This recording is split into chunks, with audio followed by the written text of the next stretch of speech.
வணக்கம். இன்னைக்கு வீடியோவில் நம்ம விஜய் நேற்று ஒரு வீடியோ போட்டிருந்தார் கரூர் ஸ்டாம்பேட் பற்றி. இன்னைக்கு நம்ம செந்தில் பாலாஜி சார், மாண்புமிகு அமைச்சர் செந்தில் பாலாஜி சார் ஒரு வீடியோ போட்டிருந்தாங்க. அதில் என்ன டீட்டெயில்ஸ் இருக்குது அதை பற்றி ஒரு சின்ன என்னோட ஒரு வியூங்க, அவ்வளோதான். ஸோ நேற்று விஜய் அண்ணன் ஒரு வீடியோ போட்டிருந்தார். ஒரு 3 days, almost 2-3 days, 3rd day நினைக்கிறேன், சாட்டர்டே. நேற்று என்ன கிழமைன்னு தெரியல, மறந்து போச்சு. நேற்று ஒரு வீடியோ போட்டிருந்தாங்க. ஸோ ரொம்ப லேட் பண்ணுறாருன்னு, அது உண்மை. இந்த மாதிரி அவர் ரொம்ப கஷ்டத்தில் இருக்கார். கண்டிப்பாக ரொம்ப கஷ்டத்தில் தான் இருப்பீங்கன்னு அது எனக்கும் தெரியும்.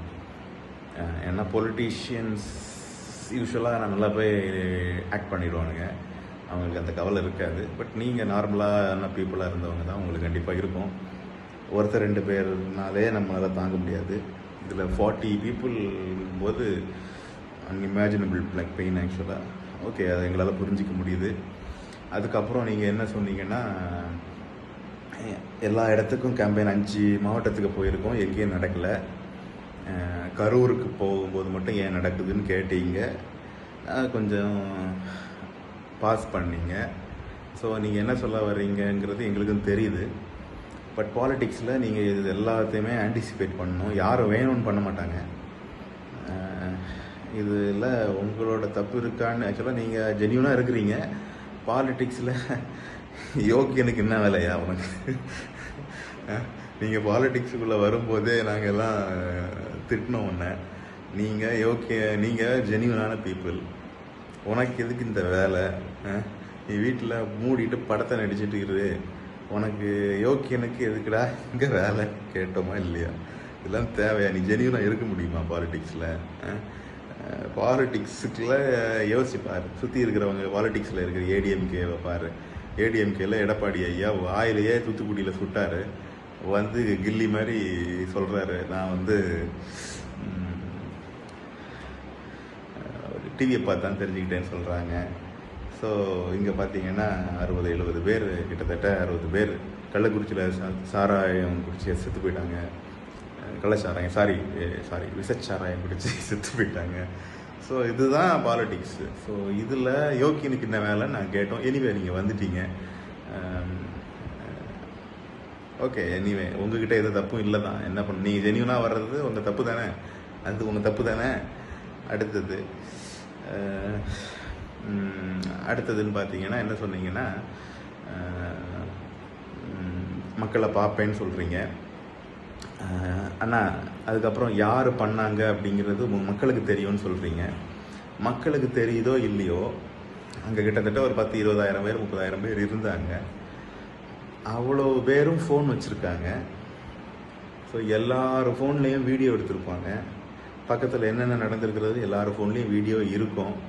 அது இல்லாமல் உங்களோட டீமு நிறைய வீடியோ வச்சுருக்கிறீங்க. உங்கள் பஸ்ஸில் வீடியோ இருக்குது, ஏகப்பட்ட ட்ரோன் பறந்துச்சு. ஸோ எல்லா வீடியோவும் இருக்கும், நீங்கள் பார்த்துருப்பீங்க. அதனால தான் நீங்கள் சொல்கிறீங்க மக்களுக்கு தெரியும், உண்மை வெளியே வரும்னு சொல்கிறீங்க. ஆனால் ரொம்ப டிலே பண்ணி உண்மை வெளியே வந்தால் அது வேஸ்ட்டுனா, நீங்கள் இமீடியட்டாக ஏதாவது வீடியோ இருந்துச்சுன்னா ரிலீஸ் பண்ணுங்கள்.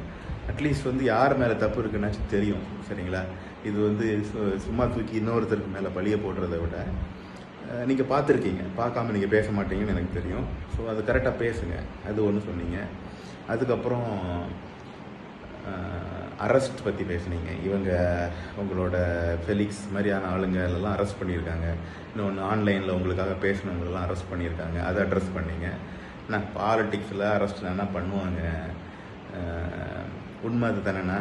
எந்த ஊர்லன்னா அரெஸ்ட் பண்ணலை. பாலிட்டிக்ஸ்னாலே ஆப்போசிட்டில் ஒருத்தன் வளர்றான்னா அவனை அடித்து காலி பண்ணுறது தான் வேலையே. வேறு என்ன நல்லது பண்ணுறதுக்கு யாருன்னா பாலிட்டிக்ஸ் வருவாங்க? கொள்ளை அடிக்கிறதுக்கும் பவர்னா, அது பவர் சும்மா கிடையாது, அடிக்க தான் செய்வாங்க.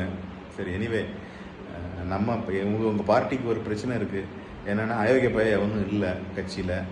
இன்னொன்று நான் ஒரு அம்மா யார், அவங்க ஒரு கரூர் மாவட்ட செயலாளர்னு நினைக்கிறேன், அவங்கள அரெஸ்ட் பண்ணியிருக்காங்க.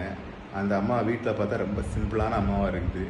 இதே திமுகவில் இருக்கிற இல்லை ஏடிஎம்கேல இருக்கிற மாவட்ட செயலாளர் வீடெல்லாம் பார்த்தா மாட மாளிகையாக இருக்கும்.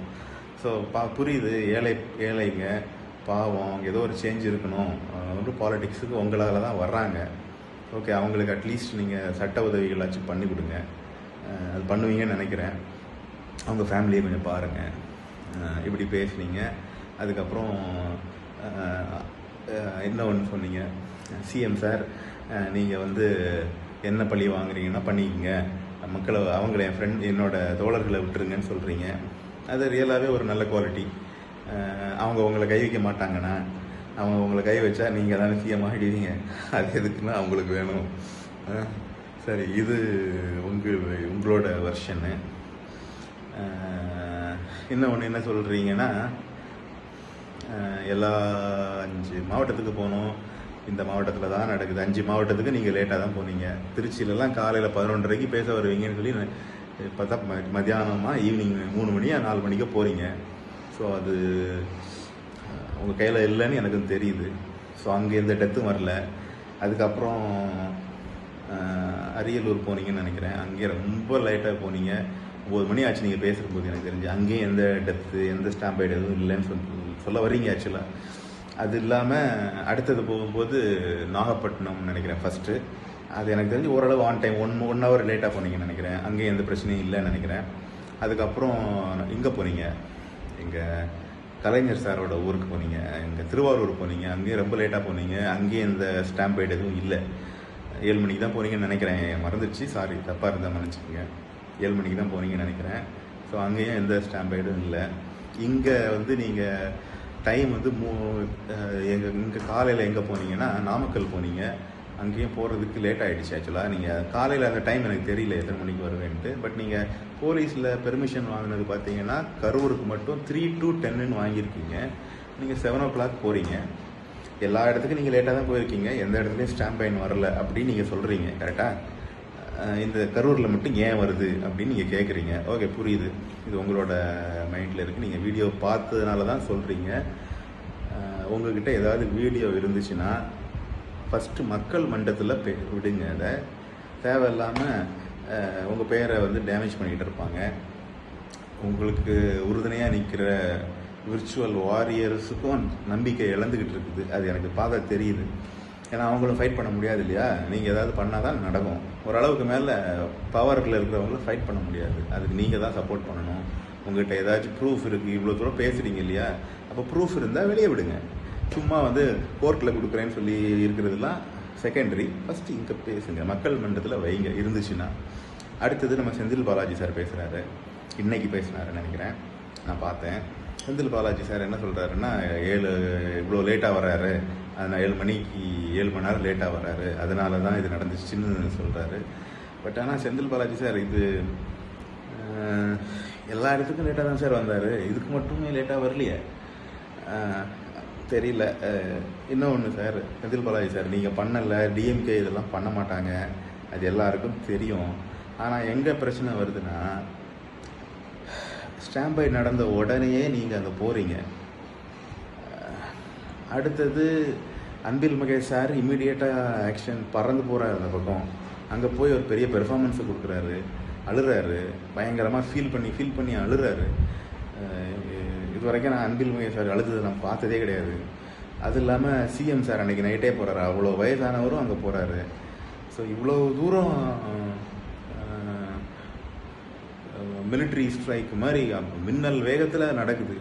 ஸோ யூஸ்வலாக நம்ம அந்த மாதிரி பண்ண மாட்டாங்க பொலிட்டிக்கல் பார்ட்டிஸ். ஈவன் அந்த நான் பார்க்கும்போது இந்த கரூர் இதில் கரூர்லங்கிற கள்ளக்குறிச்சி அந்த விஷயத்தில் கூட விஷசாராய விஷயத்தில் கூட இவ்வளோ ஃபாஸ்ட் ஆக்ஷன் இல்லை. பீப்புள் பார்த்துட்டு இருக்காங்க சார். நீங்கள் வந்து பதட்டப்படாதுங்க. இதை மாதிரி ஒன்று தப்பு நடந்துருச்சு தான், ஆனால் நீங்கள் இப்படி போயிட்டு ஆக்ஷன் ரொம்ப ஃபாஸ்ட்டாக இருக்கும்போது மக்கள் அப்நார்மலாக ஃபீல் பண்ணுறாங்க. அதே மாதிரி செந்தில் பாலாஜி சார் இன்றைக்கி ஒரு பேட்டி கொடுக்குறாரு. நேற்று டேவிட்சன் சாரும் அந்த அம்மா பேர் மறந்துச்சு, ஒரு லேடி ஐஏஎஸ் நினைக்கிறேன், அவங்களும் பேட்டி கொடுக்குறாங்க. இதெல்லாம் வந்து பார்க்கும்போது மக்களுக்கு வந்து என்னடா ஃபிஷ்ஷியாக இருக்குதுன்னு நினைக்கிறாங்க சார். அது இல்லாமல் பார்த்தீங்கன்னா செந்தில் பாலாஜி சார் இன்றைக்கி பேசியிருக்காங்க. 7 மணி நேரம் லேட்டாக வந்தார். செந்தில் பாலாஜி சார், நீங்கள் பேசாமல் இருங்க சார். யார் சார் உங்களை பேச சொல்கிறாங்க? இது ஒரு பழைய ஸ்டோரி இருக்குதுங்க. என்னென்னா, சின்ன வயசில் இருக்கும்போது கூட்டத்தில் ஒரு 4-5 பேர் 10 பேர் இருக்காங்கன்னு வச்சிங்களேன், ஏதாவது குசு விட்ருவான். எது தெரியுமா, குசு விட்டுருவான்னு வச்சுக்கிங்களேன். எவனாவது கேட்பான், யாரா அது குசு விட்டது அப்படின்னு பேசும்போது குசு விட்டுருப்பான் பார்த்தீங்களா, அவன் தான் ஃபஸ்ட்டு கை காணிப்பான், இவன் தான் விட்டுருப்பான், நான் விடலப்பான்னு சொல்லுவாங்க. ஸோ அந்த மாதிரி இருக்குது சார். நீங்கள் எல்லாருமே முண்டி அடிச்சுட்டு வராதுங்க. நீங்கள் பண்ணலை அப்படின்னு தெரியுது எங்களுக்கு. பட் நீங்கள் இப்படி எல்லாரும் முண்டி அடிச்சுட்டு வரும்போது எங்களுக்கு பார்க்குறதுக்கே எங்களுக்கே டவுட் வருது சார். ஸோ இந்த மாதிரி பண்ணாமல் இருங்க. எனிவே விஜய் சார், நீங்கள் இதெல்லாமே ஆன்டிசிபேட் பண்ணி ஆகணும். நீங்கள் உங்களுக்கு ரொம்ப கூட்டம் கூடுது, இனிமே நைட் கேம்பெயின் பண்ணுறத பண்ணாமல் இருக்கிறது உங்களுக்கு பெட்டர். இன்னொன்று, நீங்கள் பெரிய கிரவுண்டில் ஒரு சின்ன மேடை போட்டு பேசிட்டு போங்க, இல்லை ஒரு பெரிய கிரவுண்டில் பஸ்ஸுக்கு மேலே நின்று பேசிட்டு போயிடுங்க, அதுதான் பெட்டர். அதுவும் பகலில், நைட்டெல்லாம் வேணாம். அப்புறம் வந்து சதி பண்ணிட்டாங்க அது இதுன்னு சொல்ல போகிறீங்க. இன்னொன்று, பகலில் போய் இந்த மாதிரி செருப்பு விட்டு வீசினானுங்க அப்படின்னு ஏதாவது நடந்துச்சுன்னா விஜய் பசங்க என்ன பண்ணுவானுங்கன்னு தெரியும், உரிச்சு தொங்க விட்டுருவானுங்க மேலே. அதனால் எவனும் வரவும் மாட்டான். ஸோ அதெல்லாம் உங்களுக்கு சேஃப்டி இருக்குது. நைட்டு மட்டும் வேணாம். இன்னொரு வாட்டிலாம் நடந்தால் தமிழ்நாடு தாங்காது. ஸோ அதே மாதிரி செந்தில் பாலாஜி சார், திமுக நான் அவ்வளோ அருகதை கிடையாது, எனக்கு சின்ன ஆளுங்க தான். நீங்கள் வந்து இப்படி முண்டி அடிச்சுட்டு வராதுங்க. ஸோ அப்படி முண்டி அடிச்சுட்டு வர்றதுனா இந்த குசு கதை தான் ஞாபகம் வச்சுக்கோங்க. வேறு எனக்கு சொல்கிறதுக்கு எக்ஸாம்பிள் தெரியல. ஸோ நீங்கள் பார்த்துக்குங்க. பீப்புள் வந்து பார்த்துக்கிட்டு இருக்கிறாங்க, எல்லாருமே வந்து மாதிரியாக பார்த்துக்கிட்டு இருக்கிறாங்க. அது இல்லாமல் நீங்கள் உங்கள் ஐடிவிங்க விசிகேவும் என்டிகேவும் சேர்ந்து பண்ணுற அலப்பறை, டெய்லி 1000 வீடியோ 100 டெக்ஸ்ட் பண்ணுறீங்க. அது இல்லாமல் உங்களோட சப்போர்ட்டர்ஸ் வந்து ஒரே மாதிரியான டெக்ஸ்ட்டாக இருக்குது. ஃபாரின்ல இந்த டெக்ஸ்ட் வருது, ஹிந்திக்காரன் டெக்ஸ்ட் பண்ணுறான். ஸோ அதெல்லாம் பார்த்தீங்கன்னா பீப்புளுக்கு வந்து டவுட் வரும் சார். கொஞ்சம் இதெல்லாம் வந்து நீங்கள் தான் கண்டுக்கணும். அதெல்லாம் கொஞ்சம் கண்ட்ரோல் பண்ணுங்கள் சார். இதுதான் அந்த 2 வீடியோவோட ஒரு சின்ன ஒரு விஷயம். தப்பாக ஏதாவது பேசியிருந்தால் என்னை மன்னிச்சிடுங்க, உங்கள் வீட்டு பிள்ளையா நினச்சி. சாரி.